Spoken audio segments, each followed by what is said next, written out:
এই হাতের আশকারা কে দিচ্ছে? ওই কাটোয়াল বড়বাবু দিচ্ছেন।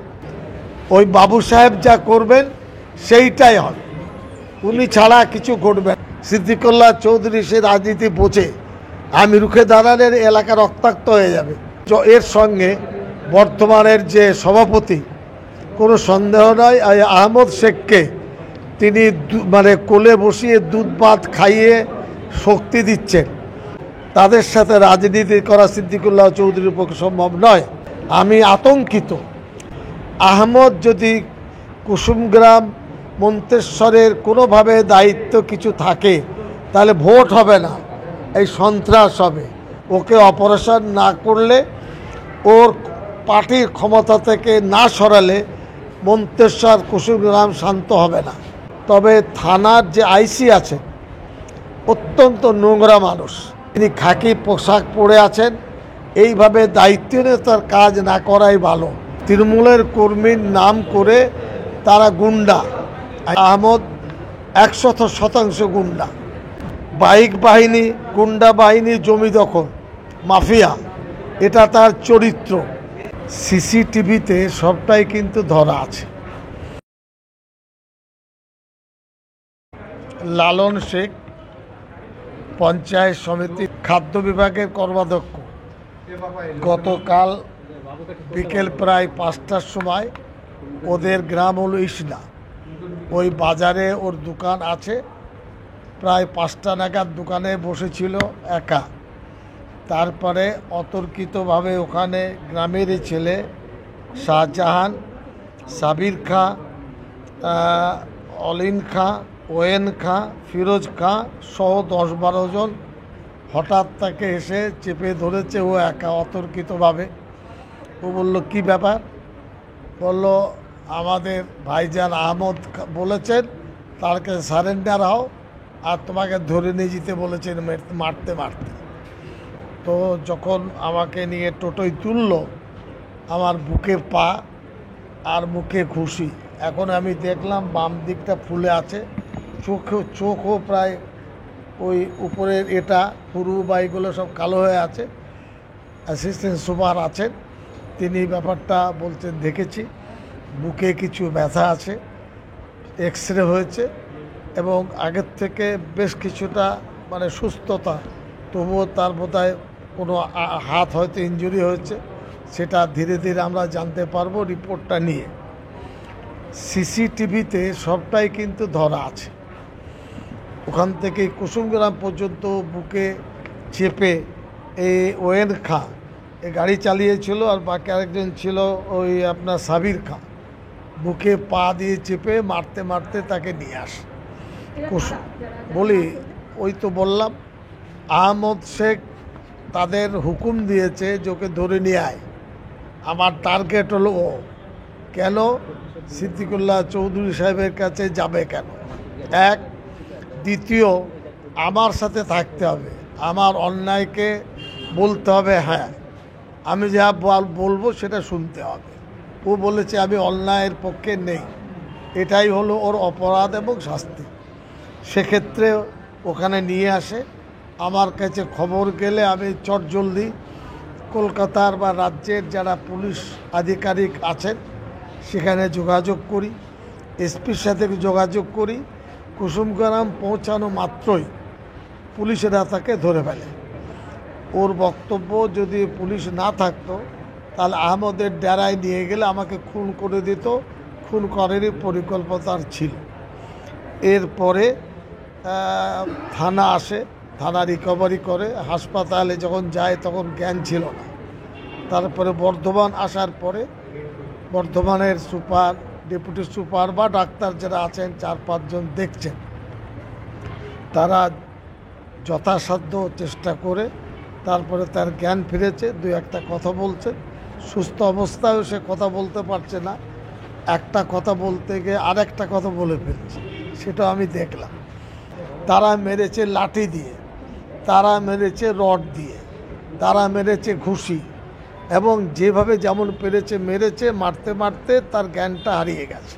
সে বলেছে আমি আর সহ্য করতে হবে না, তোকে আমরা চেয়েছি, তুই চল। এবং গ্রামের মানুষেরা আসার আগেই ওরা উধাও হয়ে যায় আর কি।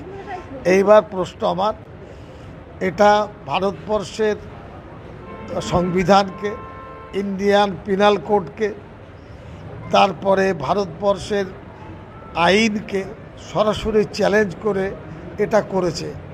আমি নিশ্চিত তৃণমূল কর্মী যদি হতো এটা করতো না। তৃণমূলের কর্মীর নাম করে তারা গুন্ডা। আমি বরাবর বলেছি আহমদ 100% গুন্ডা। গত 11/9/2005 কেস নম্বর 57, এখানে একজন মার্ডার হয়েছিল, ইয়াদুল শেখ, বাবার নাম রেকাবুল শেখ, আহমদ শেখ সেই খুনের আসামি ছিল, জেল খেটেছে। এটা আমি তথ্য সংগ্রহ করলাম। জেল খেটে পরে কিছু পয়সা করে দিয়ে কোনোভাবে সে স্বস্তি পেয়ে বেরিয়ে আসে। এটা তার একটা বড় চরিত্র। ওয়াকাফের সম্পত্তি দখল করে চরিত্র বদল করে বিক্রি করেছে। বিএলআরের কাছে সেগুলো পাওয়া যাবে।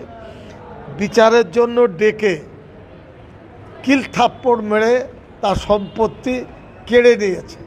ওদের দোকান থেকে মাল কিনতে হবে, এটা বাধ্য করছে।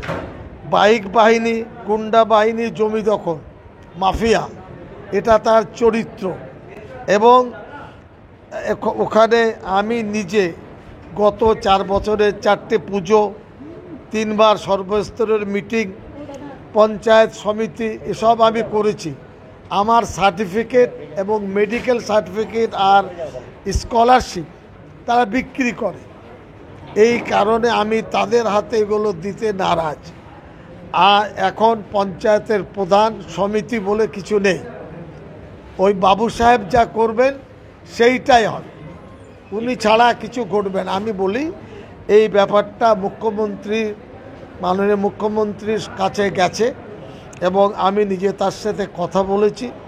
অভিষেক ব্যানার্জি দিল্লিতে আছেন, তিনি খবর পেয়েছেন। সেই ব্যাপারটা আমি আর কিছু বলবো না।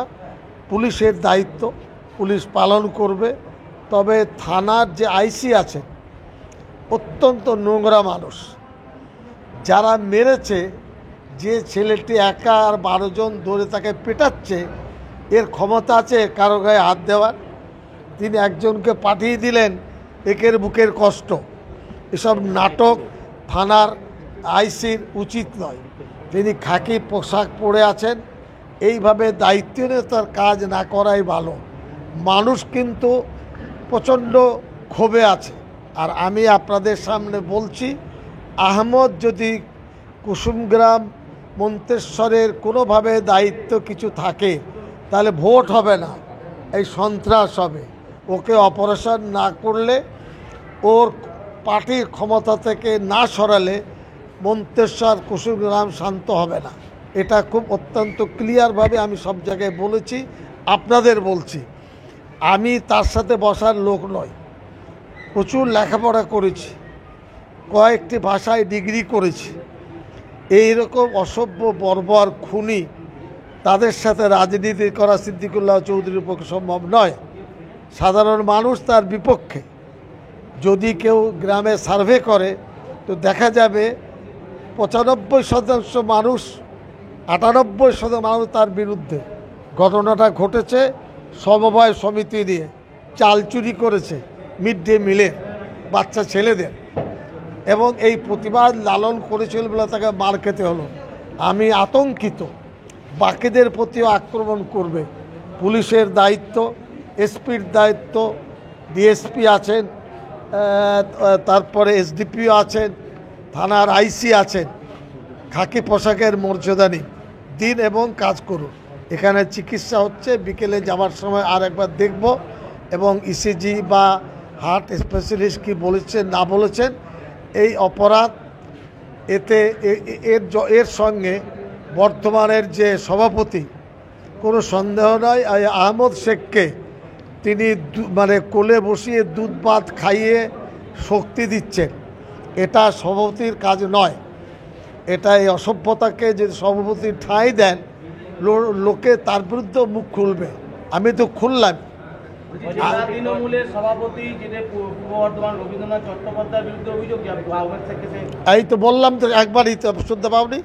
আমি বললাম তাকে কোলে বসিয়ে দুধ ভাত খাওয়াচ্ছে, তিনি কবার তাকে ডেকে কৈফিয়ত নিয়েছেন, কবার আমার সাথে বসেছেন, কবার সেখানে গেছেন, সব কিছু জানা সত্ত্বেও তাকে ছাড়পত্র দিয়েছেন। আহমদ সে যদি 100% দায়ী হয়, তিনি 2% দায়ী। অভিভাবক তো কন্ট্রোল করবে, তিনি কিচ্ছু করেন না।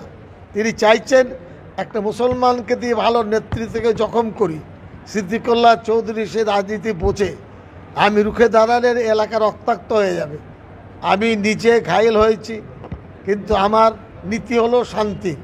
আজকে বলবো, যারা শুনছেন শুনবেন, শান্তিতে থাকুন, ভালোবাসা নিয়ে থাকুন।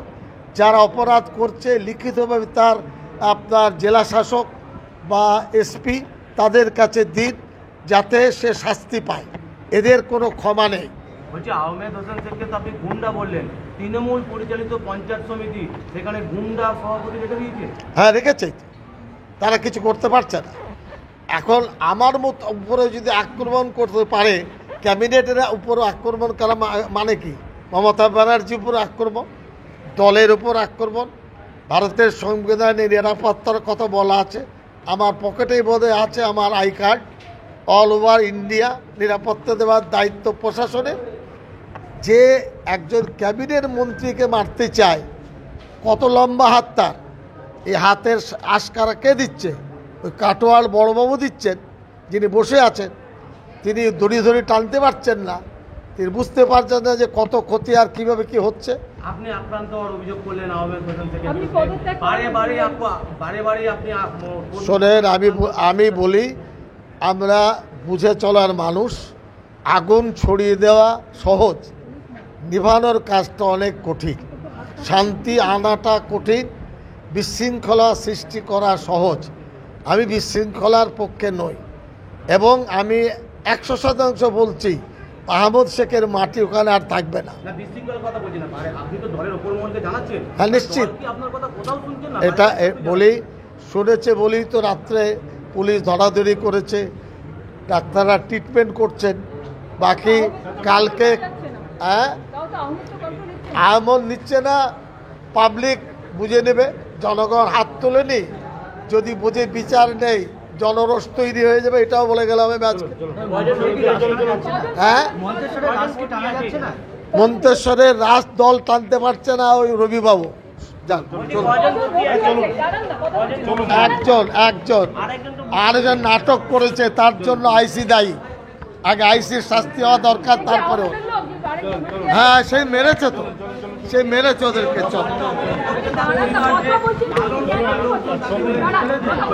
এটা বিশ্বাস হয়?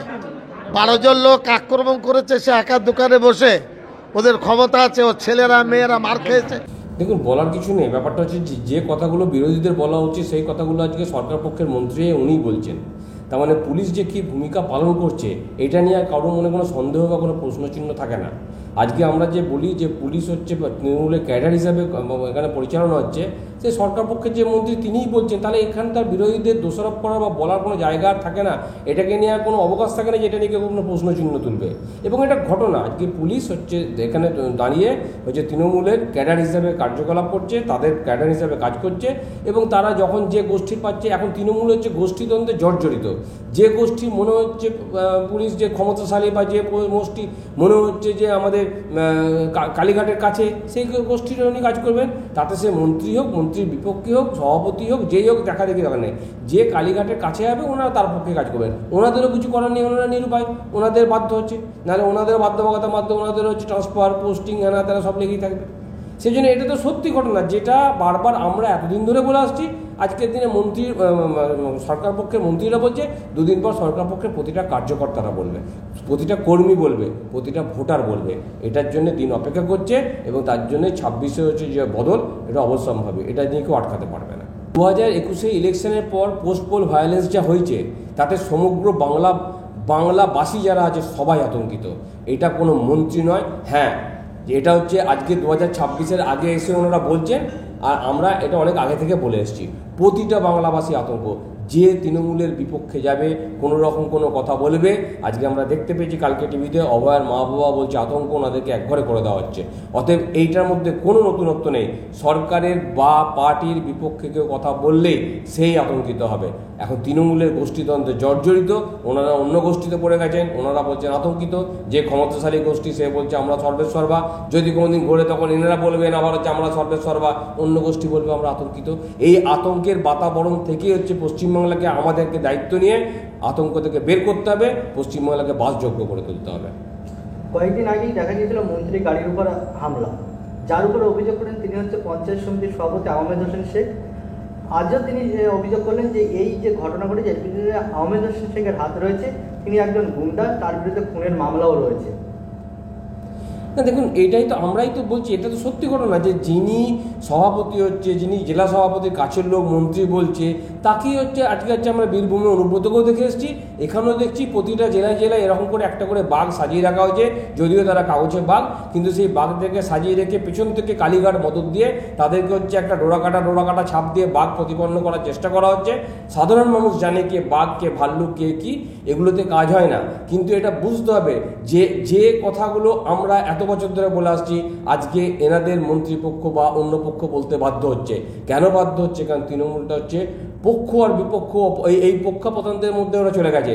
ওনাদের পক্ষে এত গোষ্ঠী এখন হয়ে গেছে, কে যে কার পক্ষে, কে যে ক্ষমতাসীন গোষ্ঠী আর কে যে ক্ষমতায় নেই, এ বোঝা খুব মুশকিল। অর্থাৎ যে কথাগুলো আমরা বলে এসেছি এটা সত্যি বাস্তব, এবং তৃণমূলের আমরা বারবার বলেছি তৃণমূল কোনো দল নয়, এটা হচ্ছে একটা অ্যান্টি সোশ্যালদের আখড়া। সেই কথাটা ওনারাও আজকে বলছে, আজকে অ্যান্টি সোশ্যালদের আখড়া বলেই সেই ক্ষমতাসীন হয়। কে কাকে কোলে বসে দুধ ভাত খাওয়াচ্ছে, কে কাকে শক্তি যোগাচ্ছে, কাকে সরাতে হবে, এটা তো ওনাদের অভ্যন্তরীণ ব্যাপার। আমার মতামত এই কথাটা তো ওনার যদি এতটাই থাকবে, ওনার তো ওনার দলের মধ্যে বলে তাকে সরানো উচিত। কিন্তু বিরোধী দল হিসেবে কে ওনাদের কোন দলে কে আসবে, কে ক্ষমতায় আসবে, সেই হিসেবে আমি কোনো মন্তব্য করতে যাব না। একটা জিনিস আমি বুঝি যে এইটা হচ্ছে একটা বাঞ্চ অফ অ্যান্টি সোশ্যাল, এটা কোনো পলিটিক্যাল পার্টি নয় যে এজেন্ডা ছাড়া শুধু হচ্ছে গুন্ডামি আর হচ্ছে এই নোংরামি দিয়ে চলে। অতএব সেই ক্ষেত্রে দাঁড়িয়ে উনি যে কথাগুলো বলছেন এই কথাগুলো আমরা বারবার বলে এসেছি। বাকি ওনাদের দলীয় অভ্যন্তরীণ ব্যাপারে যা আছে সেটা ওনারা দলীয় স্তরে বলবেন, দলীয় স্তরে মেটাবেন। আপনার নাম? আমার নাম হচ্ছে ডক্টর এস আর ব্যানার্জি।